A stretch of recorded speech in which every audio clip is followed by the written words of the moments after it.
Hello and welcome to another episode. I am Brian, the Unskilled Commander, and this is Deck Break It Down. Today's deck is going to be my new Soldiers deck. So in case you're new to the channel and the series itself, first of all, thank you for watching. Please subscribe if you wouldn't mind. Hit some like buttons along the way. But Deck Break It Down is basically deck tech where I take apart my decks, give you the stats of how many of each card type is in there, run through the key cards for each type, and then also give you an idea of like why I made it and how I made it and what the idea of what the deck should do. Whether or not it does that, well, that's up to the unskilled playing and the unskilled building. But I like to think that I'm getting better at both of those things thanks to this channel and thanks to the help of my friends.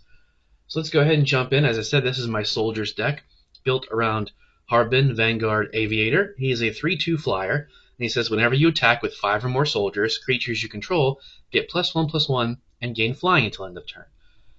Nothing really that fancy, but he's only a 2-drop, a white and a blue, which is really nice because I firmly believe that the lower cost of your commander, specifically if the commander is important for the purpose of the deck, the better. Because it's going to get blown up, it's going to get exiled, something's going to happen, so you want to be able to recast it multiple times before it gets too expensive to recast.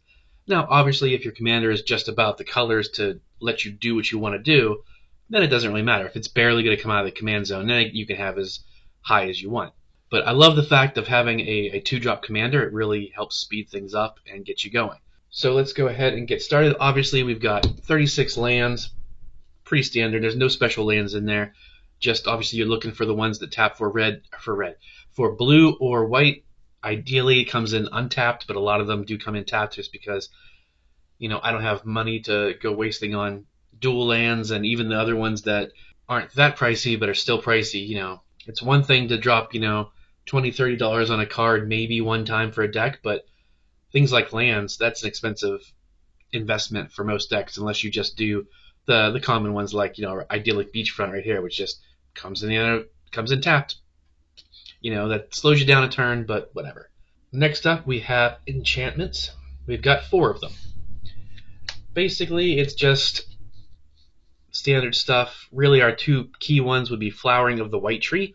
Legendary creatures you control get +2/+1 and have Ward 1, which is nice. Helps protect the commander a little bit and buff it up in case you're going to be able to get through with commander damage. And non-legendary creatures you control get +1/+1. So it's a really nice just static buff across the board for all the other soldiers you're going to get out. And there are token generators in here, so that helps buff up the tokens. Cathar's Crusade is another obvious, really important one.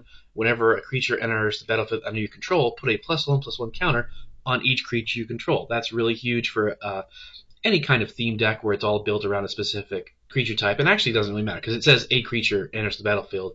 It doesn't have to be a specific type. Like I could have a billion different types of creatures in here. They all get it. So it's just a really, really great card to have. Then you've got just some other ones that help, Paladin class, which reduces the cost of soldiers or whatever you want. And Staggering Insight, which is just basically a little single target buff. That card will probably come out, not going to lie, at some point if I get some better static buffs for everybody. But the point is, Staggering Insight, whenever that creature deals combat damage, you draw a card. So it's in there because it's ideally a little extra card draw, because I've learned over the last year of having the Unskilled Commander that probably the most important thing of any commander deck is card draw. There's a lot of, you could argue all kinds of different things, I get that, and they're all valid, but to me, I think card draw is where, if you can just consistently draw more than your 1 card per turn, you're going to be a little bit ahead, and you're always going to find what you need. If you're low on lands, if you getting land screwed, draw them extra cards, you're going to hit a land at some point. Same with, you need a creature, you need a search spell, you need any kind of removal. Something is going to hit faster if you're just drawing more. Next up, we've got artifacts. There are 15 in the deck. Most of them are about buffing and mana. So you've got your obvious choices, which, Decanter of Endless Water, Soul Ring, Arcane Signet, all that stuff that just gets you mana and hopefully gets you mana of the right color. And then we've got Door of Destinies, Herald's Horn, Icon of Ancestry, and Vanquisher's Banner. All just buffs. Or one, of course, makes your creatures cost less, but which is also really important. But really all about getting those static buffs on the field so that whatever you have out is going to be tougher than. And as I said, there's going to be some token generation, not a lot, but there's a few cards in here that do that, so they're going to pop out 1/1s. I want them to come onto the field and immediately be stronger than that, so that we can get a bunch of creatures out, get 5 or more soldiers, and then swing in the air for a decent amount of damage on one hit.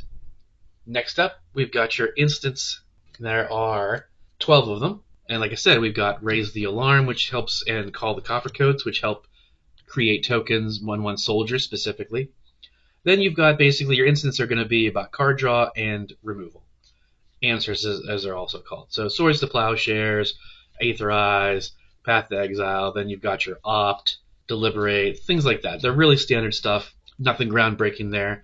I always tend to use my instants as card draw and answers because that's kind of how you want. You want to be able to respond immediately to a threat that's about to attack you or something, or someone's going to blow up something of yours. You want to take out one of their things in reverse.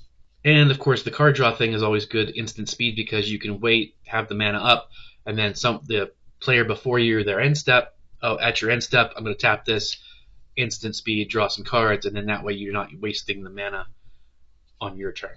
Now we move on to sorceries, and there are 9 of them. Basically, again, we're going to have sorceries and instants are always where I keep most of the answers, although it is good to have answers on your creatures themselves, and I'm learning to do that a little bit more myself.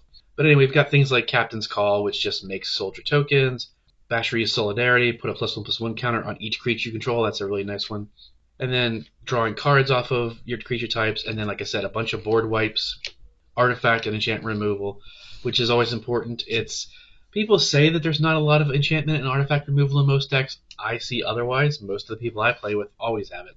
I think they're talking in bigger settings like command fests and conventions and stuff like that, where you're fighting against people that have varying deck levels and skill levels and financial levels, honestly, because you can't always dump a ton of money into Magic, and that's fair, and that's fine. Playing Pauper and things like that is a really good idea to get creativity going and also having some diversity in your decks and being able to play more than just one thing and not worry about breaking the bank. Try and make a deck for $20 and then find a way to make that $20 actually win. I need to get more involved in that myself. But anyway, that's the sorcery aspect. And finally, we have the creatures, which is going to be the bulk of it, of course. 23 creatures in this deck. Basically, it crosses the board of buffs and some Pillow 40 aspects and really just, obviously, soldiers. There might be a couple in here that are not soldiers, but they should all be pretty much soldiers. We've got things like Adaptive Automaton. I don't know why I can't say that word now somehow. He's an artifact creature. Other creatures you choose, you control the chosen type, get +1/+1. So it's a static buff for soldiers. Copper Coat Vanguard, Daru Warchief. They all buff Field Marshal. Beautiful, awesome full art from a Secret Lair. They all static buff other soldiers. 10 Tactician, things like that. And then, you've got your ones that are like a little Pillow 40, like Loxodon Gatekeeper. So all your opponent's creatures come in tapped. Let's see, we've got your Drannith Magistrate, which I'm still not entirely sure if I'm going to leave that in. Because at first I knew it's a hated card because, no. And I'm like, yeah, it's good, but it's like, whatever. It's just a creature, you can easily get rid of it. It just means you can't play stuff from your graveyard or from, exile. What's the problem? I didn't realize it also stopped people from playing their commanders from the command zone. And I'm like, oh, well, that's a little bit of a feel bad. Like, it's one thing to stop people from, using the graveyard and all that junk. But that's what my deck's built around. It's like, well, sorry, you should have some creatures that don't come out of your graveyard or something. But it's a different story to, shut off a deck completely because of no commander. So that might come out at some point. I don't know. But basically, that's it, Bard Steward of Argive, another one that makes your creatures, they can't attack you unless they pay one, things like that. And then just, utility soldiers that help in some way or, just synergize with the rest of the soldiers. I've only played it once or twice so far, but I'm really enjoying it.